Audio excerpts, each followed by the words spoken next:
자, 이번 주제는 끝없는 양극화 언제까지 계속되는가에 대한 얘기를 한번 해보려고 합니다. 여러분들 그 연휴 때 이런 기사가 떴었습니다. 이 원베일리에서 평당 2억에 아파트가 팔렸대요. 그래서 52평짜리 아파트인데 106억에 팔렸답니다. 아니, 아파트가 이제 보통 3, 40억 하던 얘기가 얼마 전이었어요. 3, 40억도 비싸다. 이렇게 얘기하던 때가 오래되지 않았는데 이제는 100억이에요, 100억. 물론 이제 평수가 50평이긴 한데 우리 일반적인 상식으로는 30평대가 비싸고 40평, 50평, 60평으로 가면서 평당가가 쫙 내려가면서 이 대형 평수랑 국평하고 가격 차이가 많지 않았단 말이에요. 이런 거 어디서 볼 수 있냐면 용인이나 뭐 이런 데 가면은 대형 평수들이 많습니다. 막 예전에 버블7 때 한 20년 전에 지었던 아파트들은 막 50평, 68평 막 이런 아파트들도 많아요. 방이 막 5개짜리도 있거든요. 그런 아파트면 당연히 30평 대비 60평이니까 집값이 2배여야 되는데 그게 2배가 아니란 말이에요. 한 1.4, 5배밖에 안 돼. 평수가 2배인데 대지 지분도 2배나 많고. 왜 그러냐면 지금 인구도 감소하지만 가족의 숫자가 줄면서 방이 6개가 뭐하러 필요하냐. 괜히 그거 가지고 있어봐야 뭐 관리비만 많이 나오지 하면서 사람들이 뭐랄까요. 약간 이제는 선호하지 않는 게 돼버렸죠. 대형 평수가. 그러다 보니까 평당가가 이제 팍팍 떨어지기 시작하고 차라리 25평이 더 평당가가 높은 그렇게 돼버린 지가 꽤 됐는데 이런 게 최고가 지역, 가장 상위 지역 있죠. 가장 상위 지역들은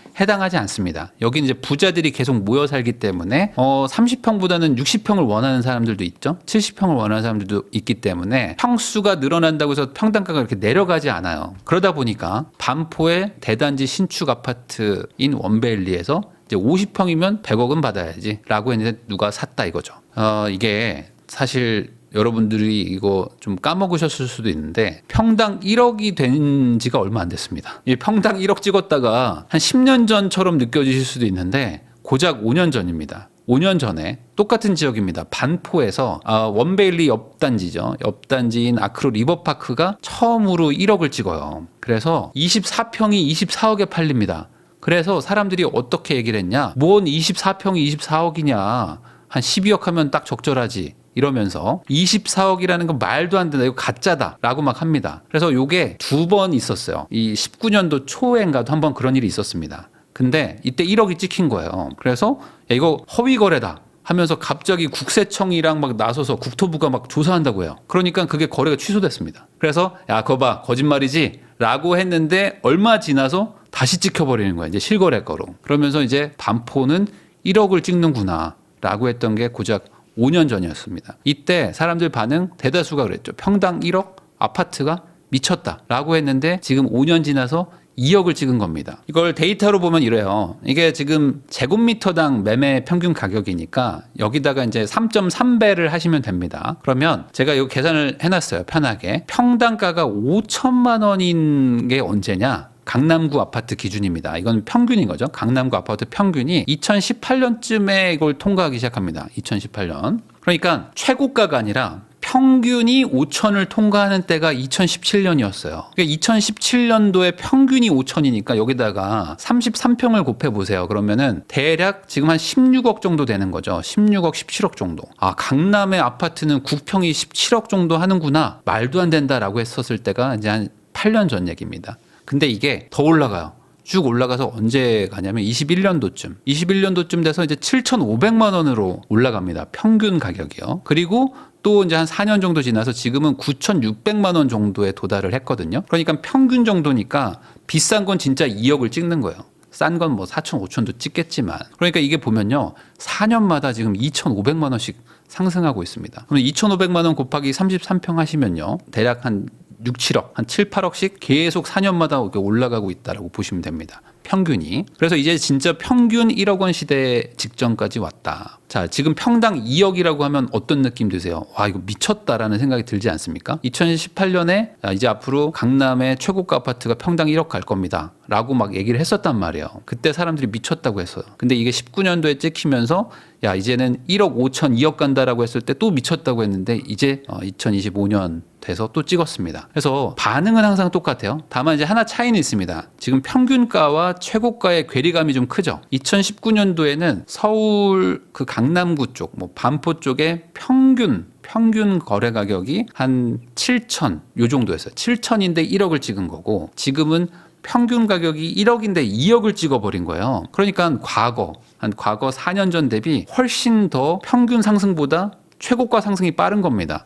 그 말은 뭘까요? 지금 똘똘한 한 채라는 거, 이 정책이 이 평균과 최상위를 계속 벌리고 있다는 거예요. 사실 생각해보면 바로 옆 단지, 원베일리 옆에 있는 조금 낡았지만 이제는 좀 낡았다고 얘기하는 반포 자이나 반포 레미안 퍼스티지 같은 곳들도 입지는 똑같단 말이에요. 물론 한강이 뭐 안 보이고 덜 보이고는 있지만 대신에 뭐 지하철이라든지 뭐 인프라 뭐 학군 이런 건 더 좋을 수도 있습니다. 그런데도 불구하고 거기랑 거의 뭐 1.5배에서 1.78배 차이가 나요. 그러니까 이렇게 많이 차이 날 이유가 뭐냐? 이거는 지금 똘똘한 한 채 정책이 거의 8년째, 2017년부터 한 채만 사라, 다주택 팔아라 라고 했기 때문에 벌써 이제 8년째 이어지고 있는 거죠. 가장 중요한 게 이제 세법인데 세법이 거의 안 바뀌었습니다. 거의 안 바뀌었다고 보시면 돼요. 그러다 보니까 여전히 뭐 정권이 바뀌었든 뭐 이거랑 상관없이 정책은 이어지고 있다. 여기만 그럴까요? 안 그렇습니다. 지금 한남 더힐, 뭐 타워 팰리스 뭐 이런 데 지금 뭐 100억, 70억 뭐 이렇게 찍히고 있거든요. 이게 지금 최근에 거래가 되고 있는 겁니다. 왜 그러냐면 지금 강남에 있는 아파트들, 그러니까 소위 말하는 비싼 동네 아파트가 평균 1억을 하고 있기 때문에 내가 50평짜리 살면 50억인 거예요. 내가 70평짜리 아파트 가지고 있으면 70억인 겁니다. 그러다 보니까 대형 평수로 구성되어 있는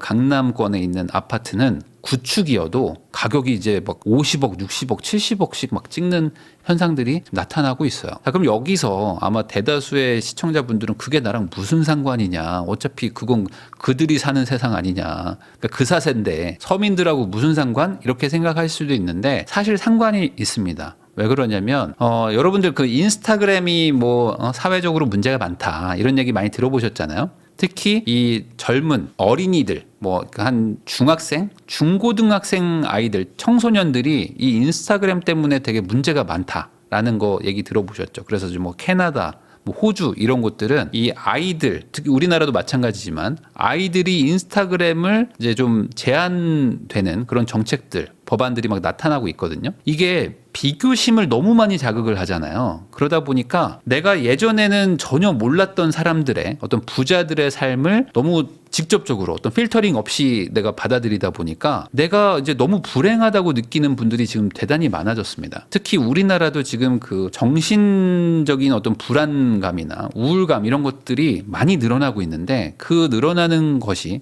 뭐 우연일 수도 있지만 이 SNS, 인스타그램 이런 것들이 발달하면서 폭발했던 시기, 사용자가 폭발한 시기랑 정신적인 불안감, 뭐 이런 그 우울감 이런 것들 때문에 치료받는 사람들이 폭증하는 시기랑 또 겹쳐요. 그러니까 그런 것처럼 어찌 보면 충분히 행복하게 살고 있는 것임에도 불구하고 좀 불행하다고 느끼는 게 이 비교 심리 때문이거든요. 이 인스타가 얼마나 많이 쓰는 줄 아세요? 인스타가 2010년에 만들어졌거든요. 이때 2달 만에 100만 명이 사용자가 늘어납니다. 이때 완전 핫했으니까. 그리고 페이스북에서 이걸 바로 인수를 해버려요. 12년도에. 그때 이미 3천만 명이 썼습니다. 전 세계에서. 근데 그게 2년 지나가지고 3억 명이 돼요. 4년 지나서 10억 명이 씁니다. 그리고 2024년에 지금 23억 명이 쓴대요. 그러니까 지금 23억 명이라는 게 엄청난 숫자예요. 이 폭발적인 성장이라는 게 정말 이게 틀리지가 않은 게 왜요? 3억밖에 안 늘었잖아요. 그게 아닙니다. 전 세계 인구가 약 80억 명 정도 되거든요. 근데 그 중에서 인터넷을 쓸 수 있는 인구가 한 3분의 2 정도 된대요.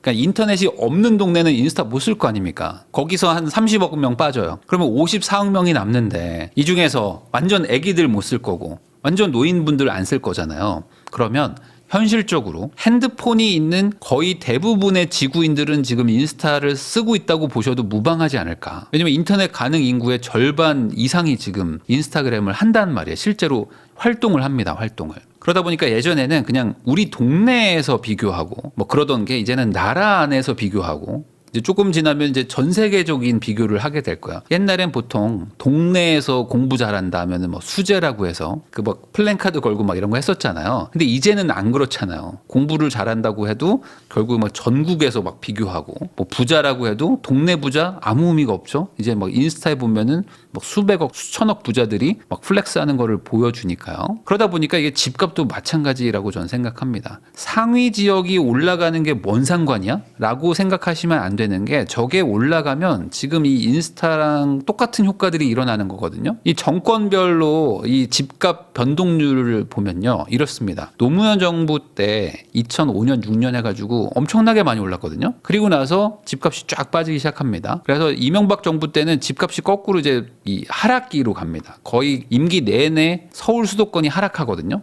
그래서 이때 하우스 푸어의 시절이라고 불렀던 시절입니다. 다만 이때는 5대 광역시뿐만 아니라 지방이 엄청나게 상승을 해요. 박근혜 정부 때는 또 거의 뭐 마이너스 5에서 5% 정도? 그러니까 여기도 크게 많이 오르지 않았습니다. 그래서 요 두 시절 때는 이 서울 수도권에 살았던 분들은 아실 거예요. 전세가 많이 올랐어요. 전세가 많이 오르고 매매가는 막 이렇게 지지부진해가지고 전세가율이 엄청나게 높았던 시절이 있습니다. 서울이 거의 막 70%, 80%까지 올라갔던 때가 있었거든요. 절대 집을 안 사겠다. 그러니까 사람들이 전세를 얻어가지고 전세가가 막 폭등하기 시작합니다. 그래서 제발 전세 대책 좀 내놔라 해가지고 내놓은 게 전세자금 대출을 해준 거예요. 이때부터 전세자금 대출이 나오기 시작합니다. 그리고 나서 이제 문재인 정권 때는 어마어마한 폭등을 다 했었죠. 그리고 이번에 이제 지금 탄핵돼 있는 윤석열 정부 때는 많이 빠졌어요. 또 반대로 많이 빠져서 거의 10% 가까이 전국적으로 평균 통계를 내보면 빠졌습니다. 그러면 잘 생각해 보면 지금 집값이 하락했던 거잖아요. 물론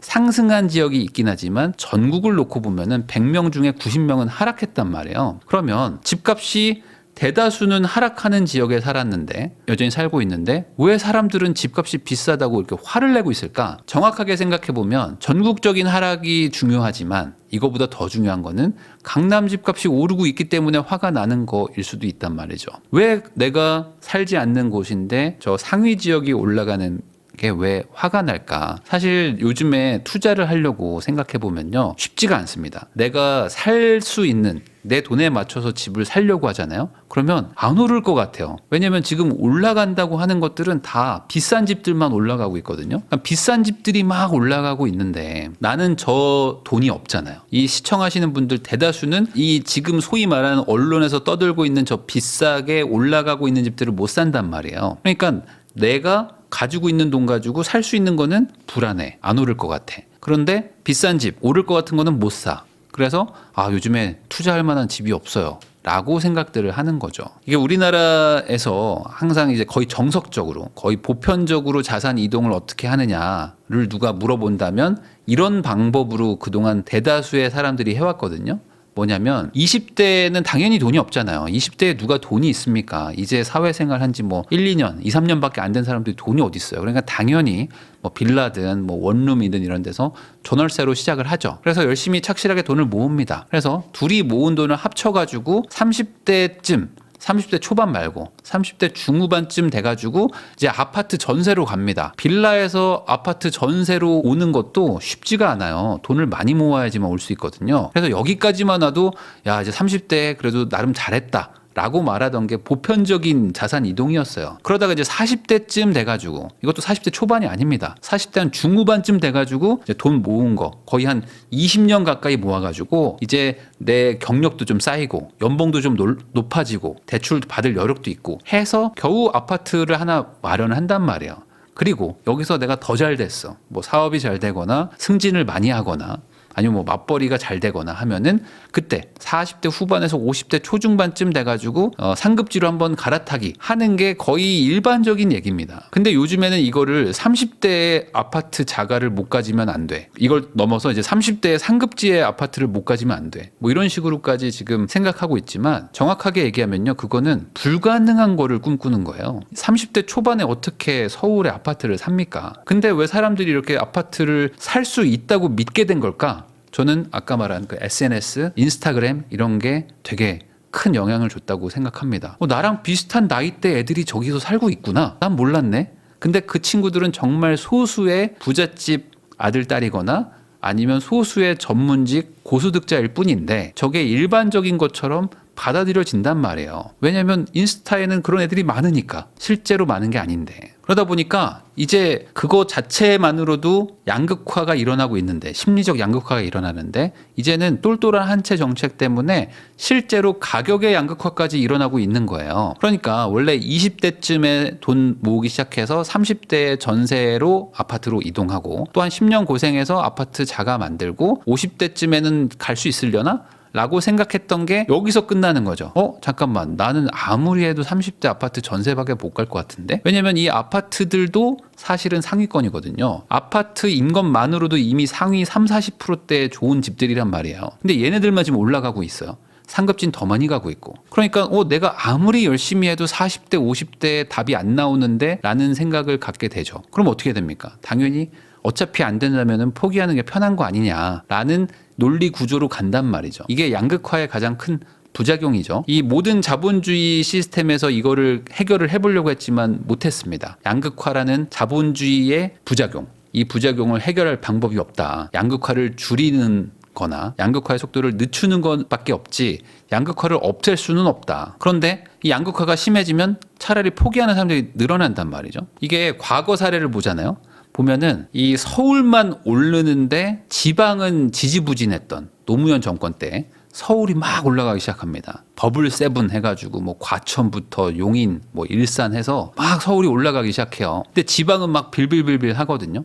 지방 분들이 서울을 보면서 엄청 그 분노를 많이 했습니다. 그러니까 지금하고 비슷한 거죠. 어찌 보면 지금하고 비슷했는데 사실 지방은 빠졌으니까 뭐 집값 안정화라고도 볼 수 있죠. 근데 그때 국민들 여론이 좋지 않았어요. 왜냐하면 나도 돈을 벌고 싶은데 저 특정한 소수의 사람들만 돈을 버니까 화가 나는 거죠. 반대로 이 이명박 정권 때는 서울은 막 빠지는데 지방이 막 올라갑니다. 그래서 서울 사람들은 너무 힘들어했거든요. 뭐 하우스 푸어 막 이러면서 막 극단적인 선택하고 그러는데 지방은 뭐 전세가 막 폭등하고요. 지방에 막 집값이 막 순식간에 2배, 3배가 올라가는 일들이 막 일어났었어요. 그러다가 다시 또 지금 서울은 올라가는데 전국적으로 다 빠지고 있는 구간에 오니까 어떻게 됩니까? 다시 또 국민들 대다수가 잠깐만 또 저기는 올라가네. 우리 집은 빠지는데 하면서 또 화가 나는 그런 상황에 빠져 있는 거죠. 그러니까 차라리 다 떨어지거나 다 오르거나 그러는 게 덜 양극화가 느껴진다는 거죠. 이 양극화가 강해지면 강해질수록 사람은 두 가지 선택밖에 할 수가 없는데 그냥 포기를 한다.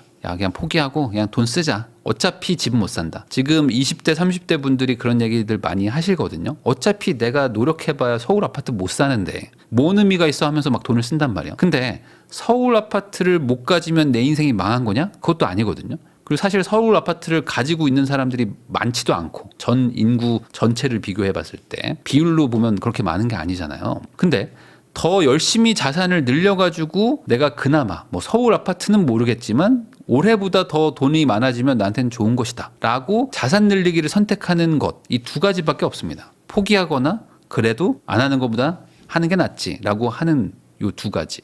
그러면 아마 대다수의 사람들은 2번이 상식적인 선택이라고 생각하겠죠. 그래, 내가 없는 것보단 낫지. 내 돈을 1억 있는 것보다는 1억 5천 모아놓는 게 맞지 라고 생각하지만 1번을 선택하는 사람들이 생각보다 많아요. 어차피 안 된다면 막 나가겠어. 지금 전국 아파트 전세가율이 67.9% 정도 됩니다. 이게 양극화의 가장 큰 부작용 중에 하나인데 전국의 아파트 전세가가 거의 70%예요. 그 말은 뭐냐? 집이 1억이면 전세가가 70%에 육박한다는 겁니다. 그러면 잠깐만, 전세가 그렇게 높다고? 뭔가 이상한데? 라고 생각하는 분들이 있을 거예요. 왜냐하면 지역별로 완전히 차이가 많이 나거든요. 전국적으로는요 67.9%지만 지방은 73%가 넘어갑니다. 이 5대 광역시도 69% 정도 돼요. 평균보다 더 높습니다. 그러니까 지방은 전세가가 훨씬 높아요. 이 서울 수도권보다. 서울 수도권으로 오는 순간 62%, 서울은 54%고요. 강남, 요즘 제일 많이 뭐 비싸진다 하는 이 강남은 40%대입니다. 전세가가 40%밖에 안 돼요. 그 말은 뭘까요? 대다수의 지역들은 매매가가 내려가요. 매매가가 내려가는데 전세는 상대적으로 이렇게 반대로 움직이거든요. 전세가 좀 올라가면서 매매가가 내려가니까 전세가율이 올라가죠. 전세의 비중이 올라간다는 겁니다. 매매는 내려가는데 전세가 버티거나 올라가니까 비율이 높아지는 거죠. 근데 왜 강남은 왜 오히려 떨어지냐 이거예요. 그 말은 뭘까요? 전세가가 올라가는 속도보다 매매가가 올라가는 속도가 훨씬 빠르다는 겁니다. 어디? 서울, 강남이요. 그러니까 이 전세가율만 봐도 지금 양극화가 어떻게 일어나는지 뻔히 보이잖아요. 지방으로 가면 전세가가 엄청 높아요. 자, 그 말은 뭘까요? 양극화가 대단히 심각한 상황으로 지금 몇 년째 끌고 오고 있다는 겁니다. 물론 제가 뭐 사회적으로 평등함을 만들 수는 없습니다. 당연히 안 되죠. 그건 그 누구도 해결 못 합니다. 자본주의 시장은 평등을 만들 수는 없어요. 공정하게 어떤 기회를 줄 수는 있지만 평등한 사회를 만들 방법은 없어요. 왜냐하면 자본주의 시장 자체가 경쟁으로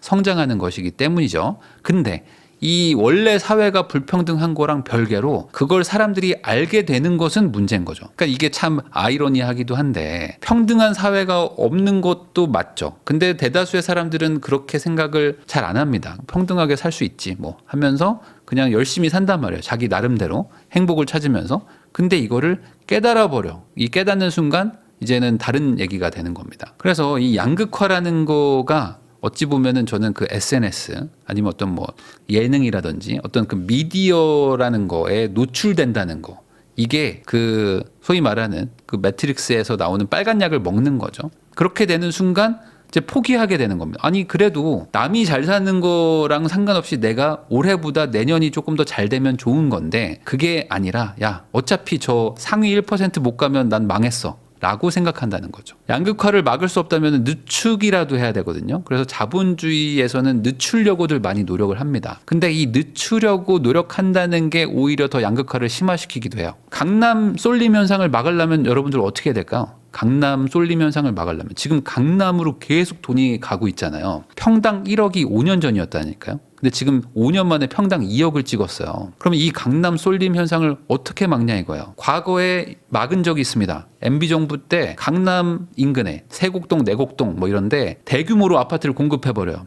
이 그린벨트 풀어가지고 순식간에 10,000채, 20,000채를 공급합니다. 그러면서 분양가를 거의 반 가격에 분양을 하거든요. 그러니까 이 서울 요지에 있는 마레프니 뭐 아크로 리버파크니 막 다 미분양 나기 시작합니다. 그러면서 가격이 좀 잡혔었어요. 그러니까 대규모로 사람들이 원하는 곳에다가 원하는 물건을 공급을 해주면 가격은 잡힙니다. 배추가 금값일 때 어떻게 하면 돼요? 배추를 수입해다가 시장에 풀면은 가격이 잡히거든요. 그거랑 똑같습니다. 김치를 먹지 마라고 말하는 게 답이 아니라 배추를 많이 가져와야 되거든요. 고추가 부족하면은 김치를 먹지 마 라고 하는 게 아니라 고추를 수입해 와야 되는 거죠. 그것처럼 과거에는 이런 것들을 했었는데 과연 앞으로 어떤 정부가 정권을 잡든 이걸 할 수 있을까? 안 되겠죠, 이제는. 그러면 강남 쏠림 현상을 막으려면 어떻게 할까요? 방법은 하나밖에 없겠죠. 그 쏠림 현상의 원인, 그 돈을 다른 곳으로 어떻게든 좀 분산을 시키는 것밖에 없습니다. 강남 쏠림 현상을 막는 게 문을 걸어 잠그는 게 막는 게 아니고 다른 지역으로 돈을 흐르게 하는 거죠. 댐을 높게 쌓잖아요. 그러면 물이 점점 쌓여가지고 파괴력이 더 커져요. 그러면 어떻게 해야 될까요? 댐을 쌓는 게 아니라 물길을 다른 곳으로 열어줘야 되겠죠. 다른 곳도 오를 것이라는 희망을 줘야지 돈이 이동하거든요. 근데 지금은 뭘 하냐면 야 좀 가면 안 될까? 절로 가면 안 될까? 하면서 댐을 계속 쌓고 있습니다. 그러니까 댐을 좀 열어줘야지 물이 절로 가는데 댐이 열리지가 않아요. 견고한 이 법 체계, 이 세금 체계가 댐을 계속 쌓고 있는 거예요. 그러니까 물이 계속 고이고 있습니다. 강남 쪽으로. 그게 바로 그 전세가율로 보일 수 있는 거죠. 어떤 분들이 이런 얘기를 하더라고요. 아니 지방으로 돈을 좀 풀어야 된다라고 제가 얘기를 하니까 지방에 집값을 왜 올려야 되냐 뭐 이런 얘기를 해요. 너무 단순하게 생각하시면 안 됩니다.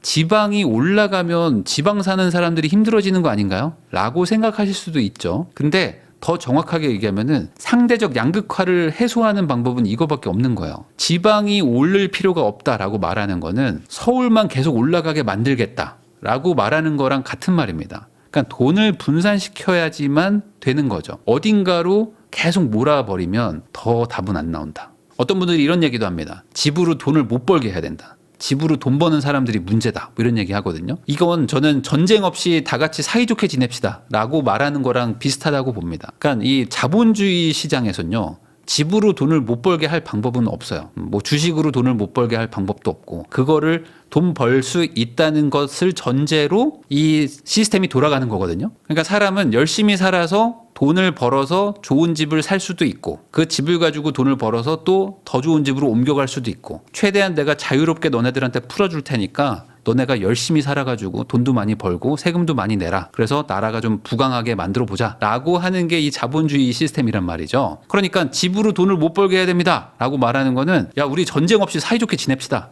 라고 얘기하는 거랑 똑같다. 좋은 말이죠.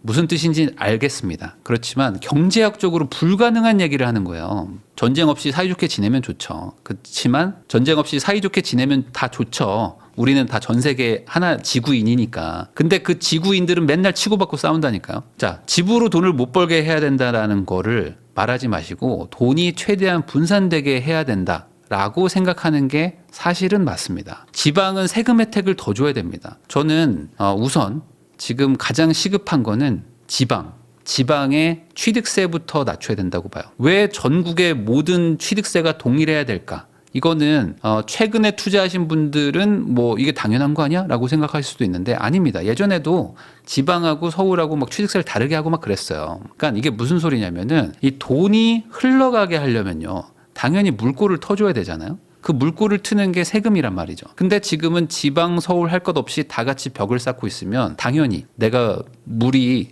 얼마 없는 이 부족한 사람이라면 서울에다가 내 물을 태우겠죠. 굳이 지방에 왜 갑니까?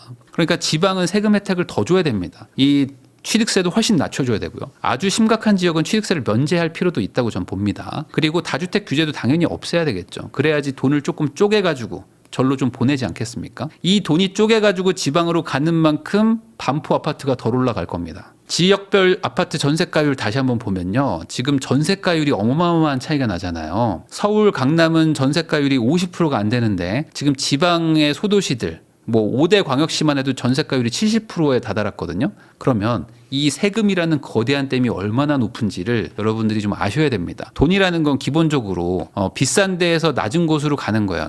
물이라는 거는 높은 곳에서 낮은 곳으로 흐르듯이 돈도 비싼 곳에서 싼 곳으로 가거든요. 그러니까 지방이 지금 싸요. 상대적으로 서울 대비. 근데 이게 못 가요. 계속 이 댐에 막혀가지고 계속 지금 모든 부자들이 반포, 뭐 한남동, 뭐 강남 이런 것만 계속 사라고 강요를 하고 있단 말이죠. 그 돈이 지방으로 가지 않으면 이제 평당 2억이 아니라 더 갑니다. 다주택자를 막아야 된다 이런 얘기 하시는 분들도 많아요. 그러면서 집을 왜 사냐? 전월세 살면 되지 라고 말하는 분이 같은 분입니다. 그러면 이거는 사실상 말이 안 되는 얘기잖아요. 내가 전월세를 살려면 다주택자가 있어야 되고 나한테 집을 빌려줄 누군가가 있어야 되는 거잖아요. 근데 모두가 1주택자고 모두가 자기 집에 살아야 된다면 내가 전월세를 어떻게 삽니까? 그러니까 결국에 내가 말하는 것과 내가 생각하는 행동 이게 서로 괴리감이 되게 크고 안 맞는 얘기들을 하시는 분들도 많단 말이죠. 이런 얘기 하시는 분들도 있어요. 다주택자를 막아야 된다. 근데 강남 집값은 거품이다. 그럼 이게 무슨 말입니까? 다주택자를 막을수록 강남 집값이 비싸지는데 근데 다주택자를 막아야 된다고 하면서 강남 집값이 거품이라고 얘기하면 어떡합니까? 다주택을 풀어줘야지 강남 집값이 그나마 덜 올라갑니다. 당연히 그러겠죠. 막고 댐을 쌓아서 계속 강남으로 돈을 몰아주는데 그게 다주택자를 없애는 거잖아요.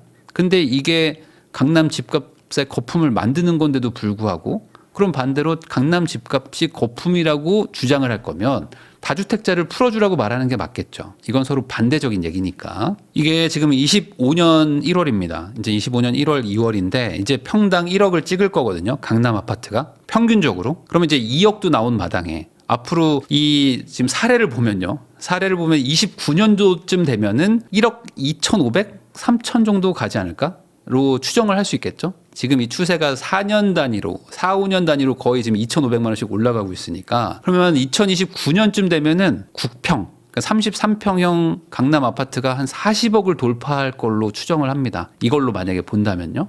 그러면 강남의 최고가 아파트는 국평이 얼마일까요? 거의 뭐 75억에서 80억 정도 가지 않을까. 그러면 과연 이걸 우리 사회가 이걸 원하는 건지 도대체 이걸 누구 좋으라고 하는 건지 여러분들도 한번 잘 생각해 볼 필요가 있어요. 이 유주택자와 무주택자 비율이 56대 44거든요. 근데 이게 거의 전 세계 선진국들은 비슷한 비율을 보입니다. 많으면 65%, 적으면 50% 정도 돼요. 그러니까 거의 비슷해요. 그러니까 어차피 안 살 분들은 계속 안 사시고요. 살 사람은 절대 전월세를 또 안 갑니다. 이게 되게 신기해요. 그러니까 비율이 계속 거의 비슷비슷하게 유지가 되거든요. 그러니까 물론 노인분들이 팔아서 무주택자가 되는 분도 있고 젊은 분들이 돈 모아서 다시 유주택자가 되는 경우도 있기 때문에 뭐 일종의 순환일 수도 있겠죠. 이 기회를 놓쳤다고 한탄할 필요가 없어요. 왜냐면은 어차피 그때는 돈이 없었거든요. 그러니까 제가 이 영상을 찍는 이유는 이겁니다. 그러니까 양극화 자체도 되게 심각하지만 더 문제는 이 양극화를 통해서 상대적 박탈감들을 더 느낀단 말이에요. 그럼 여기서 어떻게 해야 되느냐? 1번 포기하고 그냥 욜로로 산다. 2번